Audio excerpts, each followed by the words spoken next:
Ma'am, are you ready? Are you ready?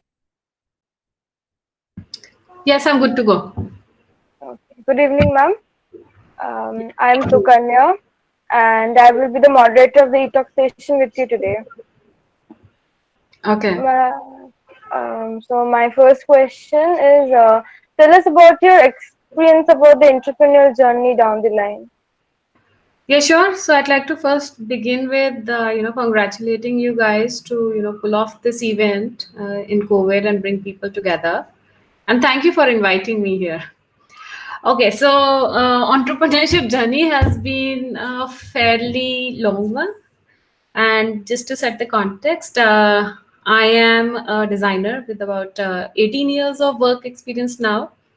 So I did my bachelor's in architecture, then I did my master's in product design from NID Ahmedabad. And 16 years ago, me along with two other partners, we founded this company called Think Design Collaborative. So that's the starting of my entrepreneurship journey, which continues to go progress very strongly. Yeah. And so how did it really start? See, Think Design is now a strategic UX design company which got acquired a year ago.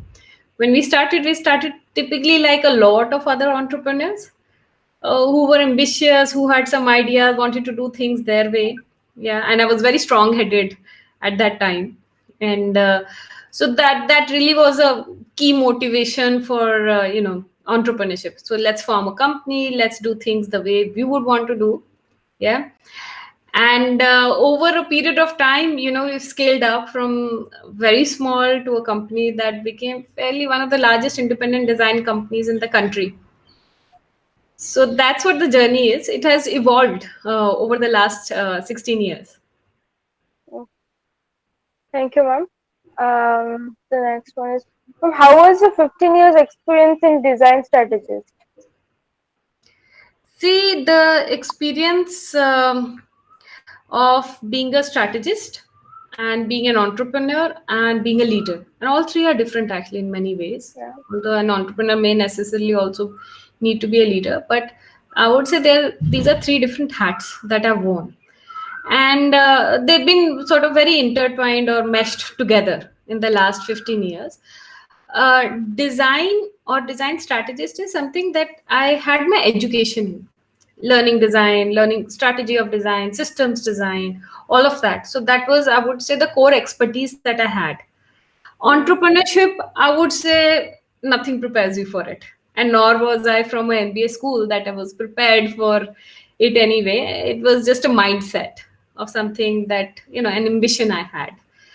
And third is leader. That is not something I would say aspired, or I don't have a problem with it.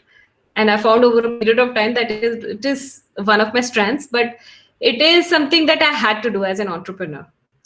So over a period of these 16 years, I would say that all of it had a role to play. So while I was a design strategist, I was helping customers and clients understanding their problems, and design products and services that were useful to them, that helped them. As an entrepreneur, I was also looking out for the customers, you know and one of the key things as an entrepreneur is you find opportunities. So I think design plus entrepreneurship really sort of is a good combination together. okay, ma'am. Thank you. Well, ma'am, how do you enjoy developing design leadership in think designs and conduction primary research as a part of external projects? um, it's a good question. uh, Design leadership in think design, I would say, is something that's part and parcel of the job itself. I would say whether you are a designer or not, one of the things that an entrepreneur has to be is a leader. And mark of a good leader, in my definition, is somebody who creates more leaders, right? So that was something I was deeply interested in, and then that also became part of my job. Was that how to identify potential leaders within the company, attract leaders from outside, good talent from the industry, have them all come together as part of the company and be part of this growth story, right? Research is one of the services we do, design research. So I would say I would sort of bucket them both differently, because as design leader, or even as a senior designer or a senior design researcher, one of the things you would do is design research, or that's one of the service offerings of think design. It's just particularly, and that's just a personal thing, that I love primary research, Mm.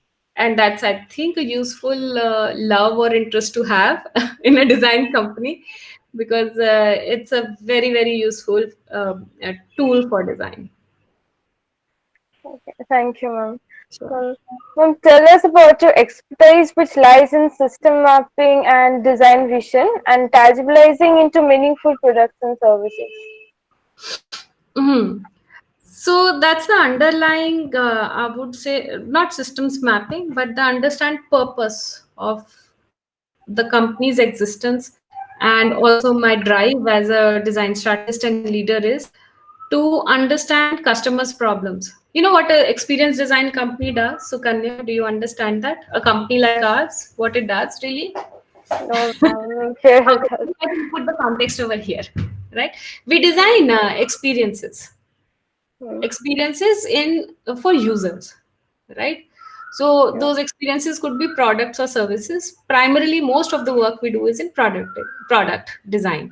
So these would be products that are online. It could be applications, it could be solutions at an enterprise level, at a customer level, in different domains, banking, education, etc. How people interact and transact online. How do they buy stuff? How do you deliver a lesson, a teacher to a student, especially these days, right, when schools are all off the campus, right? It's all online. So it's so for us, users will be any one of these, right, who will be needing these products, these services. That's what we design. And fundamental to design would be understanding who are the users, and then somebody selling that product. They are our clients. What are their business needs, right? How to make it sustainable, scalable, etc. So one of the ways to do that is systems mapping. Again, I think you picked up that keyword from what I enjoy doing, right? Yeah. And that's also a strength of mine. Systems mapping Okay. is it is something that I was also educated in, but I would say that was theoretical. It took me quite a few years to understand the true application of mapping and systems design. This is very very useful for me, as a design leader and a design strategist in the services we provide. So it's really to you connect the dots, so you're not having a unidimensional objective where you say, okay, I just need to sell this, need to design a product that needs to be sold very fast, right? You also understanding needs of multiple functions, you're understanding needs of business, you're understanding needs of users, and usually that's such a diversity in users. And that's what a good design strategist really does, understand at a systematic level and then be able to solution. So that's what I do. Thank you. Well, Sure. what's a suggestion or message for upcoming youth to become a design leader? Yeah, so I would say that two parts to it is: number one, are you looking at becoming a design leader or a design leader plus entrepreneur, right? You can Mm. very well become a good design leader who enjoys leadership roles in a very large organization, in a small organization, in a small studio itself, right? So you could be working for somebody else's, another company's vision. And well, there's such a need for good design leaders. The other part of it is that if you want to be a design leader as well as an entrepreneur, Mm. right? You say, hey, I'm going to set up my own shop, right? And I'm going to be a leader as well as an entrepreneur. So I'm going to have my vision and I'm going to see it through. So good, I would say, being prepared for it would be a good idea. Now, that preparedness could come from education, experience, or time, maturity, ambition, right? Thank you, ma'am. What was the best experience of becoming the co-founder of India's leading design company? Okay, nobody's asked me that question before. Now I have to think of the answer. What was my best experience so far? Experience of becoming the co-founder of India's leading design company. Hmm. I don't know. That's such a tricky question. I can give some generic, politically correct answer, which I don't want to. I personally find a lot of joy in creation. I really enjoy growth and growth at a company level. So I won't say that what was my best experience in becoming a founder, really, because you become a founder one day, that you go ahead and you create a company, right? But your experiences are peppered throughout your journey, right? As being a founder or as being an entrepreneur. And I don't know if I can pin it on one particular event as saying this was the best one, but some of the best ones have been big ones, like if we set up a new studio, then that gives me so much excitement because I see, oh, the company is growing. Hey, we put our footprint in another place. Some of the really nice experiences are actually the small ones.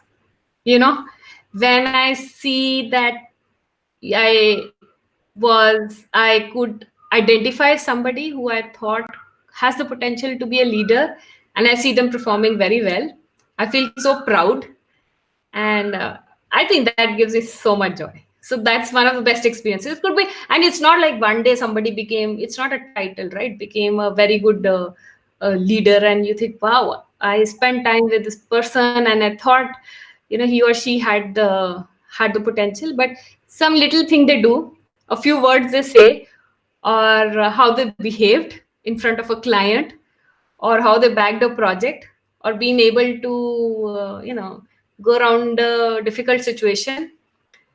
I would say those experiences are pretty much something you hold close in your head. So maybe you don't talk too much about it, but you think, hey, I've been successful at what I did, so it's been fulfilling. Yeah. Okay, ma'am. Ma'am, there is a question from an audience. Yeah, It is asked by Shreyan Datta. sure. He asks, as a leader, how much importance should one give to hearing to the concerns of the team and at the same time making decisions on their own? Yeah. See, this is a very good question. And I don't know how much time we have, so Kanya, because I'll probably give a very long answer. Yes, yes, sure you can. Okay. Usually, and this is my experience, I find entrepreneurs, if not leaders, to be pretty strong headed. Mm. And that's needed also, at least in the first few years of the journey of a company, right? That's my belief. To be strong headed, having a very clear vision, and which also means you have some very strong opinions.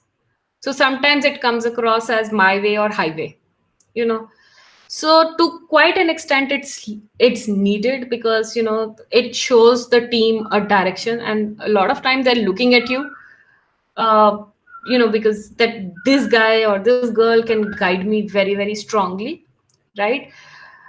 But what also happens is that when you're directing so strongly, when you're so strong headed, is that you sort of zone out, or you become a little blind to other people's opinions, your team's opinions, or their ideas or perspectives. So it's a balanced role to play. I think the one attribute a leader really needs is decision making, to use the right decision, to pull out the right decision at the right time. There is no one set formula to it. So it's not the team is always right. I think that's a recipe for disaster. Or I am always right, which I think is a bigger you're on a path of a bigger disaster if you're always going to be seeing yourself as that guy who's always right and will always have the upper hand or the first word. Sometimes you see that, probably the team members perspective or opinion was of a lot of value, no matter if the team member may be 10 years younger than you or a fresher out of college or maybe way more experienced than you. So you listen and you apply that, and that is the mark of a good leader, to be a good listener but also be a good guide, to be able to absorb everything that you're hearing from team members, even from clients, and yet also have your own opinion and then weigh in what makes more sense and apply it. What I would say is that possibly it should be encouraged for more and more team members to be speaking up, to giving their opinion and perspective. And if you're going to be rejecting theirs, then it should not be really seen as a rejection, but an explanation be told, you know, why you did give, but why it didn't work. Yeah. Okay, ma'am, thank you. Ma'am, next question. What are the ideas which motivated you to become the design leader? The ideas that motivated. It was 16 years ago, and honestly, I was very independent spirited. Yeah, I wanted to do things my way. You just have that ambition. मेरे को करना है अपना type का करना है. I'm not going to do a job. So that's how entrepreneurship came before leadership. So how did I have an idea to be a design leader? By not having an idea to be a design leader. Really, really, it wasn't an idea. It wasn't a plan. It wasn't an ambition. The ambition was to be an entrepreneur, to set up my own studio, right? To have the right partners to help me grow it. Ambition was growth. And somewhere along the way, I realized that I got to move from being a designer to a design leader. And that realization and awareness came slowly, that this is my strength. And also, this is needed by my company for its growth. So it was more of a realization than, I would say, idea. I was also very guided, very early on. One of I think that was the best things that I did, and actually I can't just say I did, but we did, the founders, was to take on coaching and mentorship. That really brought on a lot of self awareness in what I'm good at and what I'm not good at, and to play it to my strengths. And one of the things or the self awareness that came was that I enjoy leadership, which typically makes you also good at what you enjoy, right? Yeah. Yeah, okay. One more question is from audience, asked by Swagata Lakshmi Sengupta. Mm. What was the biggest challenge you had to face? So many. You want just one? I can write a book on it. Okay. There's so many of them, and it's good, and there were challenges. The biggest challenge. Okay, maybe some of them. One of them was that, look, I'm a believer in partnerships. I feel if you want to be an entrepreneur and a leader and you want to grow and scale, it's really, really important to have partners, Yeah. right? And partners should not be like you, they should be different. It has to be complementary. One is strong in strategy, the other is strong in operations, things like that. Then only it's good, right? If everybody is doing expert at one thing, it doesn't really work. But interestingly, if you have different kinds of thinkers, you also have diverse opinions. So there's always this, sometimes there is this conflict in opinion. So I would say that has been a challenge. I think it's a good challenge. It's a very, very good challenge. It is needed. I'm very proud of the fact 16 years later, in the company that started with three partners, is going so strong with these three partners together as a tight knit unit. and everybody has contributed to the growth of the company. So I would say a lot of the challenges are actually good challenges. Even today, COVID, no, it may Mhm. sound a little weird, but it's a challenge thrown at us, not just at me, at leaders in our company itself, right? And in a lot of people who are not leaders yet, but in crisis will be born leaders. There are opportunities. You go through these challenges, you'll only come out stronger. What doesn't break you makes you stronger. So that was one of the challenges. Other challenge I would say was that learning early on that, hey, I'm a designer. You think of yourself as this creative people, innovators, thinkers, that kind of a thing. But understanding of cash flows and finance. So earlier it was a challenge. Many years ago, you sort of sorted it out. I did. I actually took a course in it. It wasn't ingrained in me. It was not an interest I had. But you choose to be an entrepreneur. You got to manage cash flows. You got to understand it. I would say that was also a challenge. I'm very happy that that's something against my better nature and extreme resistance to Excel sheets, which was like maybe 15 years ago. It's no longer the case. It hasn't been the case for the longest time. Even today, 16 years later, for a small company that started in usual story, you have second bedroom of the house in COVID situation, whatever, never been a loss making company, right? Why? Because while my core expertise and interest was design, but I understood that I like it or I don't like it, I got to understand finance, and I did. So I've been I'd be thankful for the challenges actually. Anyone which I saw as a stumbling block, or I saw it as a uncomfortable situation or whatever, all worked out very well. So at that moment, in that situation, during that period of time when you're facing the challenge, it's such a pain, right? You think, such trouble. I don't want to do this. I don't want to have this difficult debate. But in hindsight, it was the right thing at the right time, the right problem that happened at the right time. Yeah. Okay, So these are some thank of them. Huh? Life keeps throwing more.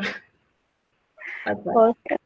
Thank you. More questions are from audiences. One of them asked by Abhaja.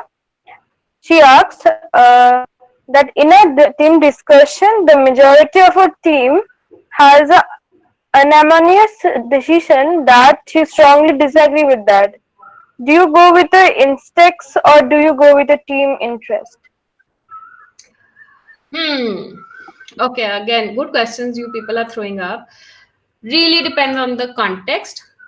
So if say it is a project for which why I'm saying context, because I'll give you examples.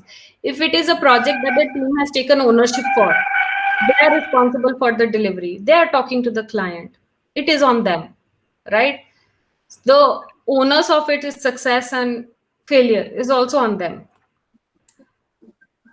Then even after having all the healthy debates and back and forth, my opinion versus the team's opinion, blah blah, but the thing is it's finally on them because they're taking the you know ownership of the project and they are invested in its failure and success. They are going to face the flack. I would probably go with the team's decision. But if the team is not getting a perspective that is from a 30,000 feet or from a management or a leadership perspective, and I know that it is the company is going to be the kind of trouble it may face or etc., whatever, right? Or it may be that the client may get into trouble, then I'd go ahead with my decision. So there's no one answer to that. Like I said earlier, no, like as a leader, one of the really big requirements is agile decision making. Mm, Take different perspectives, understand the situation, take a decision. So there's no one route. It's not I'm always right, and it's not always a client is God or the team has to be right. Doesn't work like that. okay. Yeah. Ma'am, one more question. Asked by Akash Chaube. Great individuals with bad teamwork and average skilled individuals with a great teamwork, what will you choose? What did Akash say? Great individuals with a bad team? Bad teamwork and average skilled individuals with a great teamwork. Where are you guys pulling out these questions from? I Average don't know. team with great. Sorry, you got to say that again. Okay, great individuals with bad teamwork and average skilled individuals with a great teamwork. Second, hands down. Hands down. Yeah, yeah, yeah. Because design is a team sport. So if that was you're giving me either or situation. Honestly, I'd be a bad leader if I actually had all average individuals. Because you're only a leader if you've got somebody to lead. Your team is your responsibility, building a great team. But since you give me a sort of a binary either or kind of a situation, definitely number two. Teamwork works. Yeah. And the sum total of a team is way larger than the individual parts. So maybe the average guys with great teamwork can do magic. Okay, ma'am. Yeah. Ma'am, next question is asked by Anish Saha. Is challenging challenges is a bigger challenge? Are challenging challenges a bigger challenge? Yeah, All challenges are challenging by nature, no? yeah. All challenges are challenging, no? Because they put you on a spot. Okay, So I won't say it's a bigger or smaller thing. It's just some challenges are smaller, some are bigger to handle. So it's really the situation or the size of the problem. okay, ma'am. Ma'am, one more question. Sure. How was a startup accepted by customers back then, and how was it changed over the years? How did you understand what was the right time to launch a product or service? Hmm. So back then, and this is a good a decade and a half ago, how was it accepted by the customers? The see, I'll tell you. Some amount of acceptance came from credibility, literally, and that credibility was not established through experience, expertise, or portfolio. That credibility was just established through education. So I studied from NIT Ahmedabad. My other two partners were also from there. So that itself, added a big credibility on the founders. So that's why the acceptance was pretty high early on. And the second was that, the way you behave, speak, your drive, you make sense. You're actually listening to the customers, even if you're a ranked startup of just 5 people, right?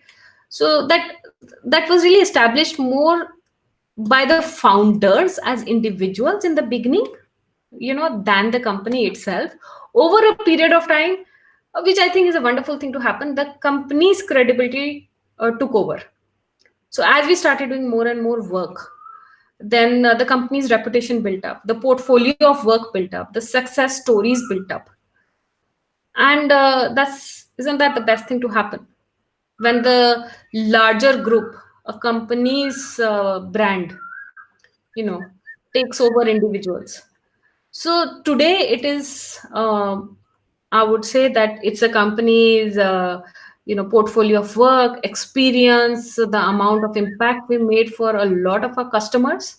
It's an award winning company, that helps us establish that trust and credibility with a lot of our clients. And it happens over a period of time. You do it for a few, and your reputation precedes you.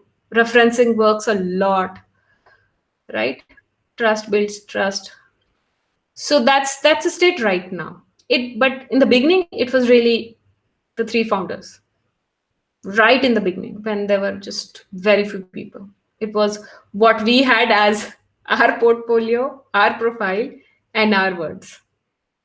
Okay, thank Yeah. you, ma'am.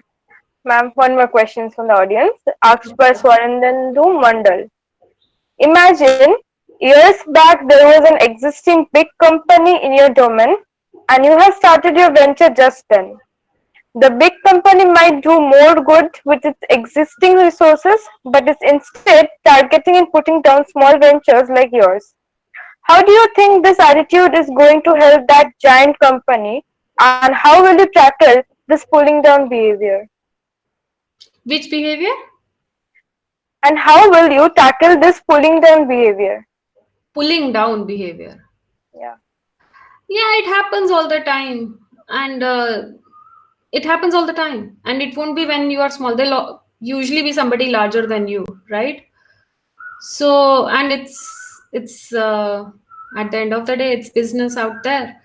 So if you are not getting the work, that means somebody else's. If you've taken the project, means you took it from somebody else. So I would say, right when we started, were there companies much larger than us? Yeah, there were. Even today, there are companies. It's just the scale has mattered, right? So today, a company of I don't know, 25, 30 designers would think we are the big guys. We will think somebody with the 700, 800. I don't know who's that, but maybe the larger consultancies or the larger IT giants. They're the ones who are much larger.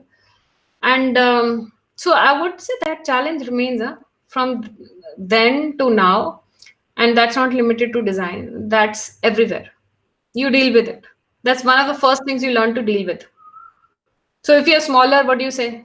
You tell your clients, look, we are more agile, we are quicker, decisions make faster, the founders are hands-on, we will do the Mm, strategy and I only will do the execution. When we are larger, you just talk a different language. yeah, Yes, I've got, and that's the truth, huh? It's you're not making that up. You say we've got bigger bandwidth, we've got a bigger portfolio, we've got huge amounts of maturity in design. We've got all the tools in place. So is this the smaller company will speak a different language, the larger company will speak a different language? What are they trying to do? Both are trying to get their work, but yeah, the league changes, huh? So that yeah, is there. A very large company will not be vying for the ticket size of a similar project as a small company.